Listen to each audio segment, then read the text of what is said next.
lots of fantastic goodies lined up today. They're slick, they're cool, they're outrageous. See what I'll be getting up to, or should I say, down to, with a big heart attack. Plus loads of hints and tips for your own artwork, and a fantastic technique for painting flowers. So there I was, on holiday, and guess what I did? I went big game fishing. You know, out on a boat, middle of the ocean, big fishing rods. Man versus the monsters of the deep. Ah, sharks, marlin, and look at this, my pride and joy, swordfish. Impressed? Thought you would be. Oh, I didn't catch a thing on holiday. I made this when I got home. In 4 easy parts. A 4-part attack.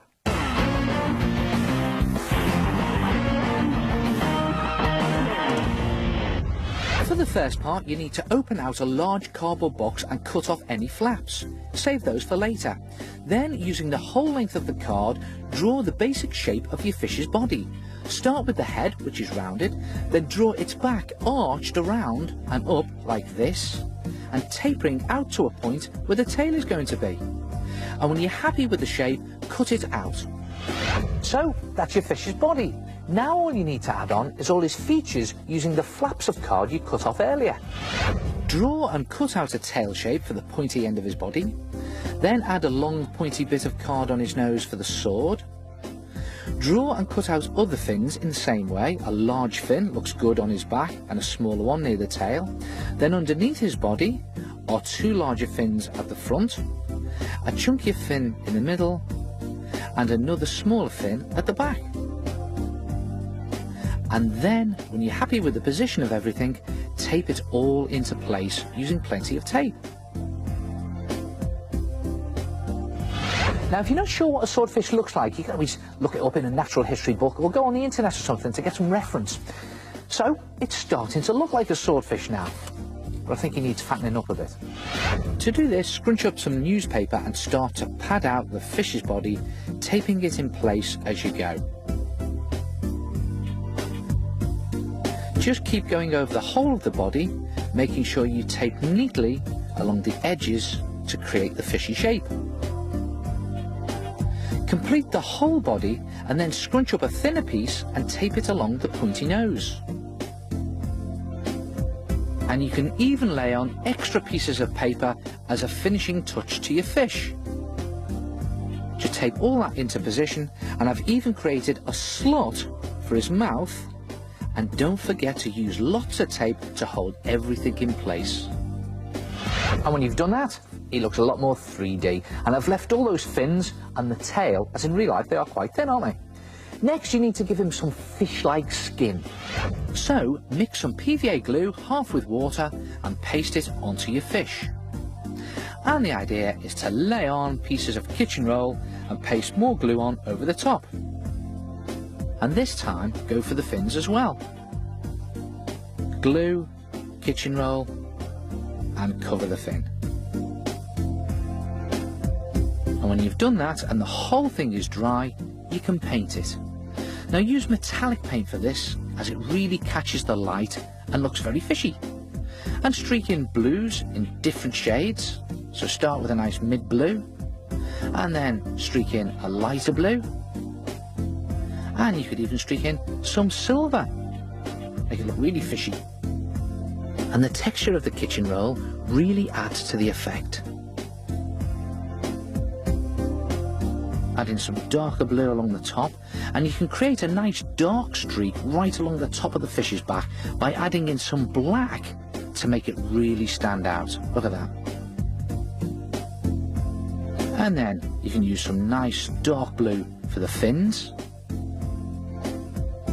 and the underside of the body.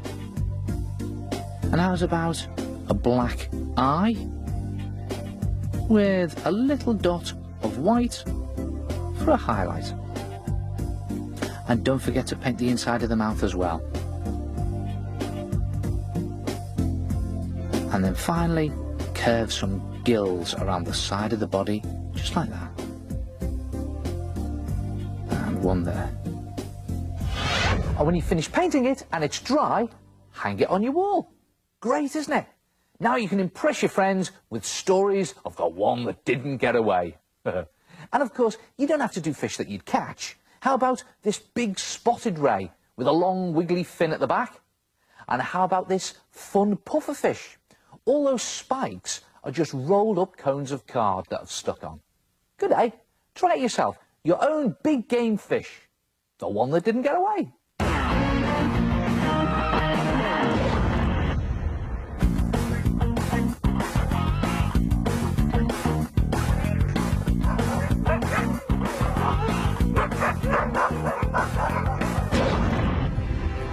I took a trip to London the other day, and I went round all the usual tourist attractions. All those very famous landmarks. And then I popped in to one of my favourite places in London, Great Ormond Street Children's Hospital. And I met a load of my friends there who keep sending heart attacks to me. So I went along for a chat. And do you know what some of them told me?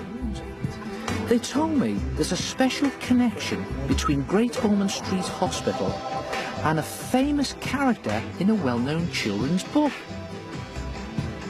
Well, see if you can work out who it is with the help of a big heart attack. There we go.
Yeah, you've got it. It was Peter Pan.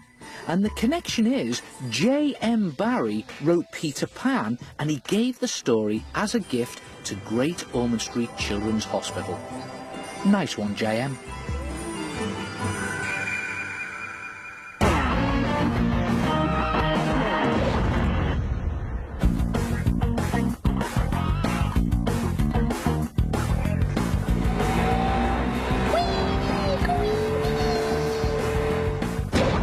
Here's a great technique for you. Push it, pull it. Now don't worry, it's not one of those naff dances the oldies do at a party.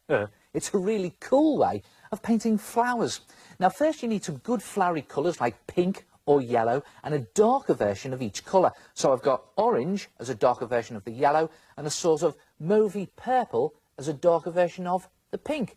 And also you must use thick paint for this. Now I'm going to start with a pink flower. Load some darker colour around the middle of your brush. See that? I'm just turning it to pick up that colour. And then load your lighter colour on the tip of your brush, like that. And then just roll off any excess colour. You don't want too much. And the idea is to paint the petals of your flowers with this two-tone brush. And here's the technique. To do a petal, you push it and then pull it towards you like that. Look at that. See, push and pull. And you get the shape of your petal. Just push it down, pull it into the centre, just lifting your brush as you do it. I need a little bit more paint here. Just load the darker colour around the middle of your brush, turning it in the paint, and then your lighter colour on the tip, like that, and then just roll off any excess in the middle, and off you go again. And again, just pull like that into the middle. So you push it first and you pull it, and you push it and you pull it, and the two tones of your paint streak together. You get this great petal texture. Again, I need some more paint. In I go, dark around the middle and light on the tip. Get rid of the excess, and again on it goes. And the technique is you push it and you pull it. You push it and you pull it. And the idea is to go all the way around like this, pulling your brush into the middle, and you get this fantastic flower. Then to finish it off, just put a few pink dots in the middle, like that, and a few mauve dots dotted in between, like that. And there you have your flower. And if you load your brush up in the same way with two other tones, so this time darker orange and lighter yellow on the tip, and then roll the excess off in the middle again. A little bit more yellow for that thing. And again, same technique, you push it and you pull it to create your petal. Push and pull.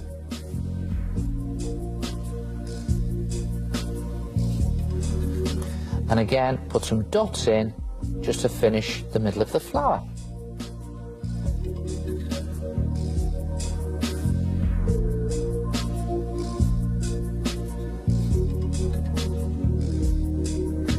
And you can even add some leaves using exactly the same technique. This time, load your brush with two tones of green, the darker around the middle, as usual, and just on the tip, the lighter green, and just dab off the excess, like that. And then, this time, what you do is you push your brush down, and as you do it, just give it a little flick to the side, and you get that sort of leaf shape, see that? And with a bit of practice, you'll be creating all sorts of flowers and leaf shapes. And of course, different brushes will give you different petal shapes. And you can experiment. Look at this lot. Use different colours. And not only are push-it-pull-it flowers great fun to do, but you can use them to decorate all sorts of things. You could use it to decorate diaries, and they look fantastic if you've got any old bits of furniture or stuff around the house that was going to be thrown out.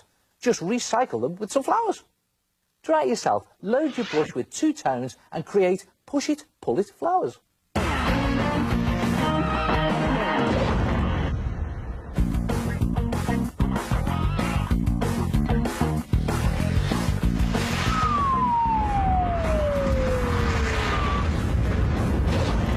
My old dad used to say to me, "Son, here's a great way to relax. Watch someone else doing hard work." Well, it's my time to relax and take a look at your hard work in the Art Attack Gallery.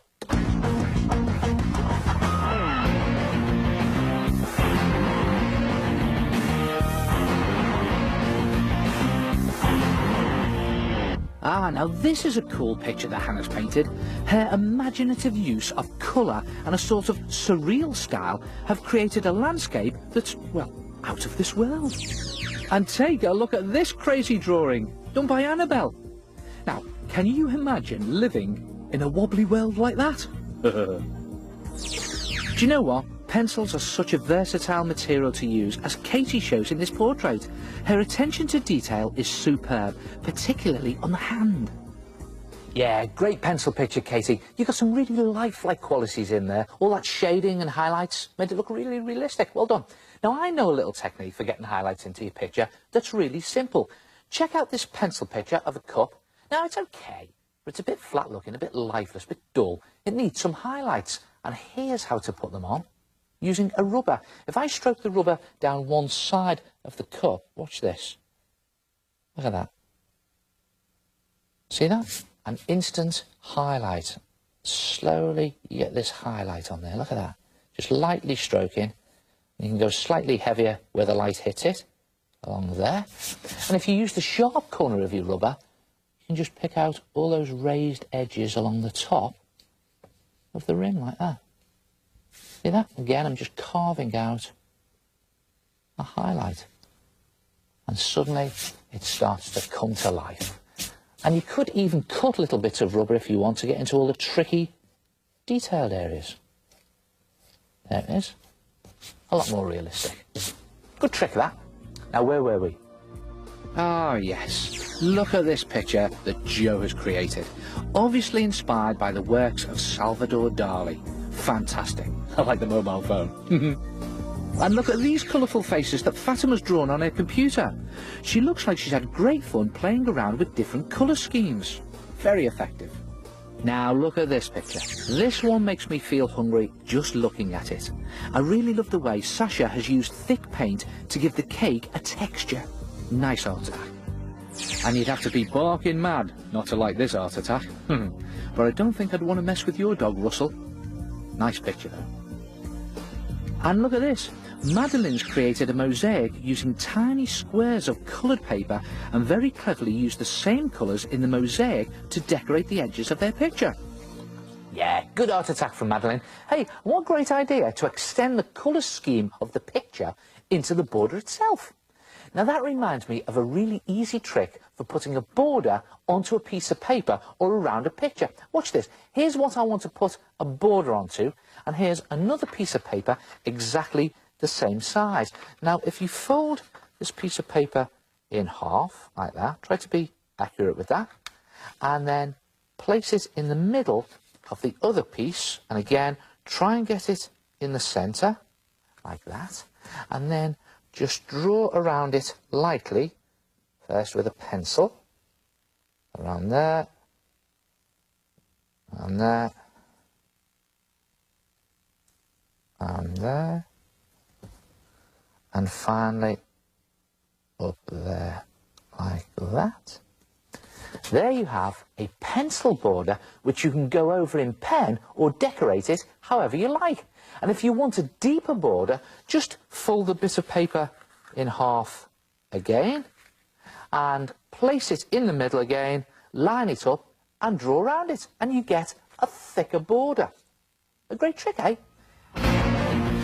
Oh, yeah, you ready to dance, Mark? I certainly am. This weekend, we have a DSS for you. We certainly do, and we're so excited. So, you know what? We're talking to Ottawa right now. Right. We're talking to Brockville. Kingston. We're talking to Kingston. If you live in these towns or in the areas, you got to come out and see Ryan and I sing and dance and have some fun. Yes, let's show off where we're going to be going and what time we're doing it. All right, so